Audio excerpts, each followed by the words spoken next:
Hello everyone, discuss करने वाले हैं आई रोडोव जी के बुक से 3.3 नंबर का सवाल।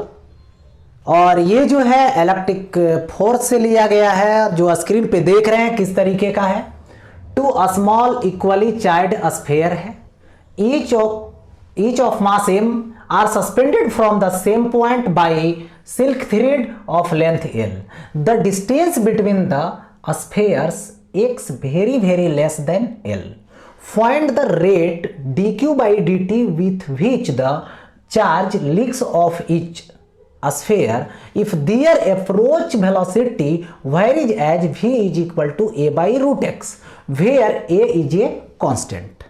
यानी सवाल में ये दे रखा है कि दो बॉल लीजिए, वो भी स्मॉल है और इक्वली है, और किस टाइप का है, स्फीयर के टाइप का है, और दोनों का मास इक्वल है, m मास है, और दोनों जो है चार्ज है, वो भी चार्ज जो किया हुआ है, ठीक है, इक्वली चार्ज है, स्मॉल और इक्वली चार्ज स्फीयर है, यानी इक्वल चार्ज है दोनों पे, दोनों लाइक चार्ज से चार्ज है।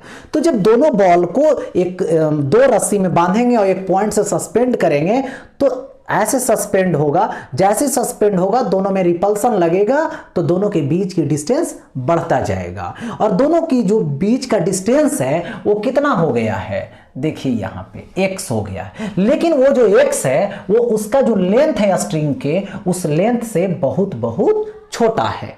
जरा इसको एक डायग्राम से जरा देखें तो डायग्राम में इस तरह से दिखेगा।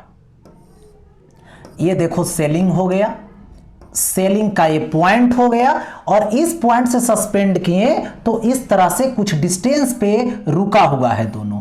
क्यों कुछ डिस्टेंस पे है? क्योंकि दोनों सेम चार्ज है, दोनों लाइक चार्ज है, इसलिए दोनों में रिपल्सन हो रखा है, और इस तरह से ऐसे यहां पे सस्पेंड हो गया है। ये लेंथ l और ये वाला लेंथ l, बट इसके बीच की जो डिस्टेंस है वो डिस्टेंस कितना का है, तो डिस्टेंस x का है।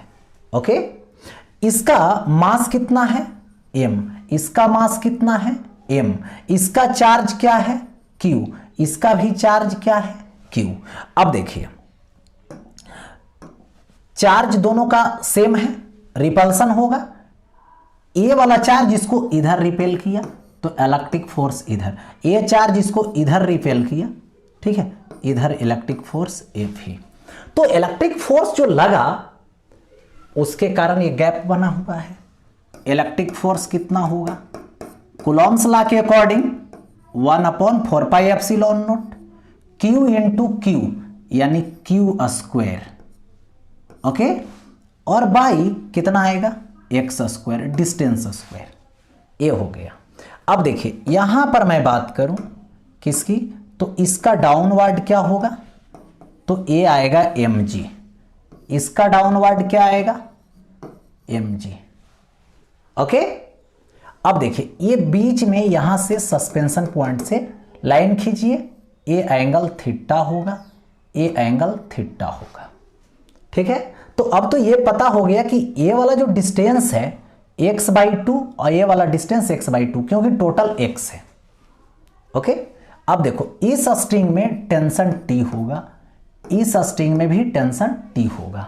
तो किसी एक बॉल पे वर्क कीजिए, किसके लिए, इक्विलिब्रियम के लिए, अभी किसी एक बॉल पे। तो मान लो इसी पे केयर करता हूं, देखो ये थीटा है, अल्टरनेट एंगल से थीटा, T तो इधर होगा T cos थीटा, इधर क्या होगा, T sin थीटा। क्यों, जिसके साथ एंगल बनाएगा, एंगल से सटा कॉस में, एंगल से हटा तो साइन में, दोनों कंपोनेंट 9 है ना, परपेंडिकुलर कंपोनेंट इसका ब्रेक कर दिया मैंने। जो यहां पे देखने को मिल रहा है कि जो T sin थीटा है F ही को बैलेंस कर रहा है, T cos थीटा है जो mg को बैलेंस कर रहा है। यानी T sin थीटा लिखूं तो लिखूंगा क्या चीज, Fe, equation 1, T cos theta mg को बैलेंस करेगा, T cos theta is equal to mg, equation second हो गया। अब देखो फर्स्ट बाई सेकेंड करेंगे तो यहां पर लिखेंगे फ्रॉम फर्स्ट बाई सेकेंड तो ये आएगा T sine theta by T cos theta is equal to F E by M G. T T cancel होगा, साइन बाई कॉस ऐसा ही रहने दीजिए। तो देखिए पहले कैंसिल कर लेता हूं, T T cancel, cross cross, तो F E cos theta is equal to M G sine theta. हो गया ऐसा। अब देखिए मैटर यहां पे ये आ गया कि बोला गया है आपसे एक्स वेरी वेरी लेस है एल से, यानी एल जो है स्ट्रिंग का जो लेंथ है वो बहुत बड़ा है एक्स से, मतलब ये गैप बहुत छोटा होगा। इसके रेस्पेक्ट में तो एंगलवा तो और छोटा होते जाएगा, एंगल छोटा हो जाएगा। तो इस केस में लिख सकता हूं if x very very less than L, तो थीटा कैसा होगा, थीटा स्मॉल होगा। और थीटा जब स्मॉल होगा तो कॉस थीटा टेंस टू 1 और साइन थीटा अप्रॉक्स थीटा, और थीटा इज इक्वल टू क्या लिखेंगे, देखिए थीटा के सामने आर्क होगा और ये रेडियस बनेगा। तो यहां पे आर्क कितना होगा, यहां से यहां तक x/2 और ये l ले लो। तो यहां पर लिख सकता हूं x/2 by L means x/2l। हो गया ऐसा। अब देखो एफ ई कॉस थीटा, तो कॉस थीटा 1 होगा, कब, जब इतना होगा तब। तो F E is equal to M G sine theta, तो एम जी मैं रहने दिया और साइन थीटा क्या रखा मैंने, x/2l रखा। ओके ठीक है। अब देखिए एफ ई के प्लेस पे क्या रखोगे, एफ ई के प्लेस पे इलेक्ट्रिक फोर्स का फॉर्मूला 1/4 पाई एप्सिलॉन नोट रखो, और क्या था, क्यू स्क्वायर था by X square is equal to M G X और बाई यहां पे 2l। देखिए अब यहां से कैंसिल कीजिए, 4 ये 2, तो 2 आ जाएगा। ओके अब इसको इधर लेकर चले जाइए, तो Q square is equal to इधर जाएगा तो 2 pi epsilon naught M G X square X, तो एक्स क्यू और बाई एल रहेगा। होगा ऐसा, क्यू स्क्वायर तो अंडर रूट, तो Q is equal to under root हो जाएगा, तो 2 pi epsilon naught M G by L into X पे पावर 3/2 हो जाएगा।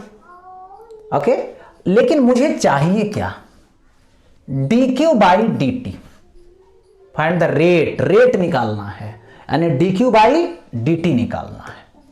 देखो तो यहां लिखूंगा D Q by D T, तो ये कांस्टेंट बाहर हो जाएगा डिफरेंशिएशन से, 2 pi epsilon naught M G by L into D X पे power 3/2 by D T, time के रेस्पेक्ट में है।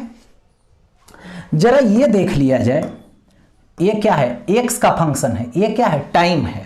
तो एक्स को टाइम के रेस्पेक्ट में डिफरेंशिएट करना पॉसिबल नहीं है, तो उसको एक्स के फंक्शन में लाना पड़ेगा, एक्स के रेस्पेक्ट में डिफरेंशिएट करना पड़ेगा। तो उसके लिए क्या रूल है, आपको डी एक्स कर दीजिए, मल्टीप्लाई कर दीजिए और ये डिवाइड कीजिए, कोई फर्क नहीं पड़ेगा। ऐसा मैंने कर दिया, हो गया ये। अब देखिए यहां से D Q by D T, तो under root 2 pi epsilon naught M G by L into, देखो डी टी को यहां भेज दीजिए, डी एक्स को यहां लाइए, इसको डिफ्रेंशिएट कीजिएगा एक्स के रेस्पेक्ट में, तो 3/2 और एक पावर माइनस होगा, पावर मल्टीप्लाई 1 और ई जाएगा यहां पे डी टी, तो D X by D T बनेगा, यहां पे जाएगा, ये यहां पे आ जाएगा, इंटरचेंज कर दीजिए, मल्टीपल में है इसलिए। देखो तो ये हो जाएगा D X by D T, तो D X by D T भी हो जाएगा। ओके ऐसा। अब भी है तो यहां से केयर कीजिए, भी का वैल्यू कितना है, a बाई रूट एक्स, तो यहां पर लिखूंगा dq by D T is equal to 2 pi epsilon naught M G by L का ये रूट रहेगा, फिर यहां पर 3/2 एक्स पर पावर हाफ भी a बाई रूट एक्स हो गया ऐसा। अब देखो यहां पे समझ लें, रूट एक्स है, इसका मतलब भी रूट एक्स कैंसिल हो जाएगा, so D Q by D T is equal to 3/2 ए आ जाएगा under root 2 pi epsilon naught M G by L, root over में आ गया, यानी 3/2 ये square root 2 pi epsilon naught M G by L, यही आंसर आ गया, मैटर सॉल्व हो गया इस सवाल का। Okay, that solve.